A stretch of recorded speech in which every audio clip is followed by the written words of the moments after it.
Jackie. Your WavyOcho, I'm gonna react to the tragic tale of Jackie Chan's son. His only son hasn't had the easiest life. Between an unsuccessful film career and the time he spent in prison, JC Chan has been unable to live up to the high standards set by his father, and it all began with JC's luxury upbringing after his birth in 1982. At this point in time, Jackie Chan was permanently busy with acting and would therefore spend only 2 weeks per year with his son, which was, quote, contained in the household as they were too famous to go outside. His father's busy schedule meant that JC was raised almost entirely by his mother, who began to spoil him with luxuries afforded by Jackie Chan's fame and fortune. Jackie wrote in his memoir, "When he was little, JC never had to worry about having enough food, how to pay his school fees, or if he needed to be driven anywhere. I would arrange it all. I regretted that later. No one should have such a good life from their birth." Jackie Chan clearly believed this, as his upbringing was almost the opposite. Brought up in dirt poor conditions by refugee parents who couldn't even afford to pay for his birth, Jackie Chan was forced to develop discipline as well as an appreciation for scarcity. In addition to this, Jackie Chan's youth consisted of drama training all day long, from 5 AM to 11 PM with breaks for lunch and dinner. When he misbehaved, he was beaten with canes. When he fell ill, he was told to suck it up, which Damn, bro. Nah, that's OD. Jackie Chan has since highlighted as beneficial in comparison to his son's upbringing. I really thank you, my teacher, that tortured me, becoming to really, we never drop one rice on the table. Whenever I go back my home, I see my son's shoes, one like this, one like this. One socks, not the socks. No discipline. JC's cushy childhood led Jackie Chan to write in his book, "When he was a teenager, I definitely didn't think JC was pushing himself hard enough. I'd work all day, go jogging at night, then get back and see that he'd gone to bed, even though it was only 9-something. I'd grumble, he's asleep already. I'd storm out in a bad mood and go jogging again, thinking when I was his age, I wished he could follow me around all day to see how much I did. Sometimes I'll have 8 meetings in a row, right up until midnight, then I'll go home, do some exercise and read scripts." JC's clear lack of drive and ambition in comparison to his father led JC to drop out of college at the end of his first year, stating, "I wanted to be a musician. All you can see in Virginia is sheep," although other sources state that he was expelled from the school as a result of excessive drinking, unclean living conditions, and 2 semesters worth of unwarranted absences. JC's desire to become a musician was against the will of Jackie, who had not wished to see their son in show business. He wanted JC to be a lawyer, an engineer, or a doctor, as JC's mother had, quote, already lost. Be anything you want, bro. Like, just be anything you want, bro. Like, if you want to be a lawyer, you could be a lawyer. Like, just be anything you want. Like, you are. her husband to this profession. Despite the wishes of his parents, JC moved from Los Angeles to Hong Kong in 2004, where he planned on cultivating his own successful story in music, stating, "It is my hope to become famous based on my own abilities, rather than rely on my image." JC was so confident in moving to China that he gave up his American nationality in exchange for Chinese nationality. However, it's possible that this choice came into question after he'd released his first album. Described in reviews as being a horrid absolute waste of money, the album, simply titled JC, was a commercial failure. The reason for this, as described by JC himself, was because Hong Kong is different from other places. You need to do music and movies, leading JC to appear in his first film titled The Twins Effect 2, which received an IMDb rating of less than 5 out of 10 stars. And while it'd be ridiculous to expect an Avengers level performance from JC's first on-screen appearance, the movies which followed weren't that much better.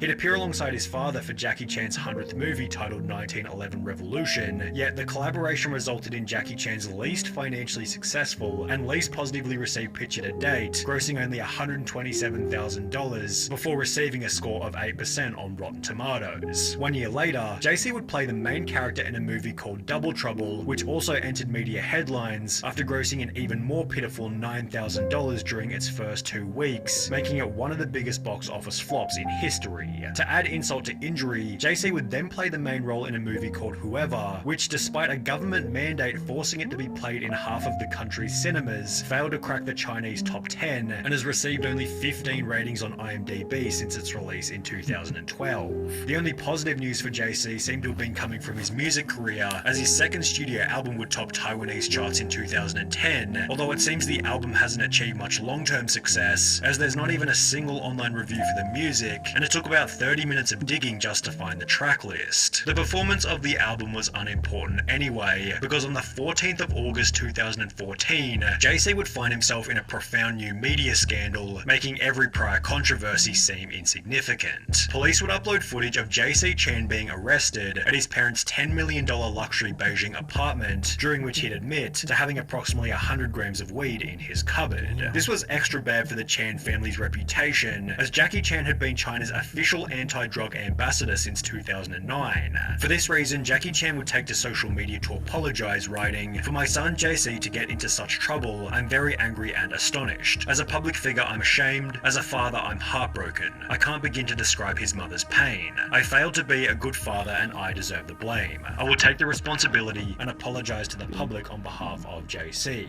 In the process, Jackie practically disowned his son, stating that he hadn't and didn't plan on using any of his connections to lessen JC's sentence. "I have not visited him even till now. I did not even use any connections to call anyone. If JC only went in jail for 1 week or 10 days, how would the public look at us? We are public figures and all the more we have to abide by the laws," which was accompanied by Jackie Chan somewhat hilariously telling JC's lawyer to slap him twice for me. While Jackie Chan wanted Damn, you telling you smack your son twice?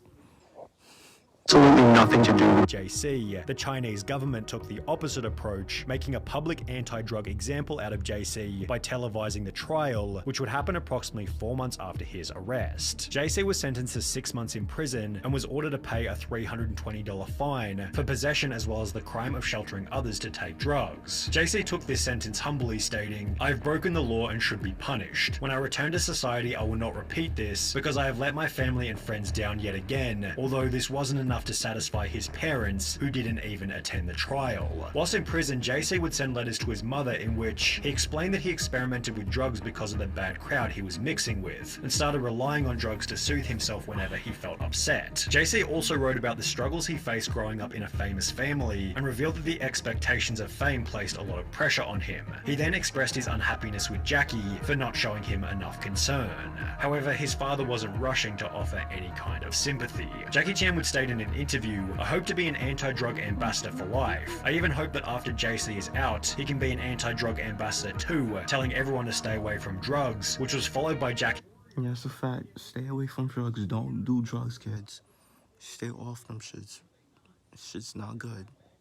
stating publicly that he supports the death penalty for certain serious offenses. Additionally, Jackie Chan would announce that he would donate the entirety of his reported $350 million net worth to charity and not pass it on to his son JC, adding, "If he is capable, he can make his own money. If he is not, then he will just be wasting my money." The problem is JC's earning capacity has been stifled pretty severely as a result of the public sentencing. For example, in the 3 years prior to his arrest, JC acted in 10 different movies. However, since his imprisonment almost 10 years ago, he's appeared in only 3 films, one of which he wasn't even credited for as a result of the scandal. JC also lost endorsements from Adidas, Nivea, Yishion, Johnson & Johnson contact lenses, Stride Gum, KFC, and Chevrolet, with this rock bottom causing him to return to America, even though he was no longer a citizen there. The father and son still share a residence in Hong Kong, though they don't spend much time together. As an actor, a businessman, and his city's unofficial goodwill ambassador at large, Jackie Chan has a busy schedule. The two seem to have reconciled since JC moved back to the USA, yet JC continues to differ himself, stating, "I don't want to always follow my dad's footsteps. I want to be different," adding that he's tired of being a person in his father's shadow. Since moving back to the US, JC has made efforts to turn his life around, directing his first film in 2021 titled Goodnight Beijing, and according to IMDb, he has another 2 movies on the way. Okay, that's the vid. Like, damn, I didn't even know Jackie Chan had a son, bro. I did not know that shit, bro. Comment down below, did y'all know that shit? Cause I personally, I didn't know Jackie Chan had a son. So, yeah, bro. What y'all think about this, bro? What is your favorite Jackie Chan movie, bro? Alright, make sure y'all like, comment, subscribe. Y'all know the vibes. If you're just checking out, you are.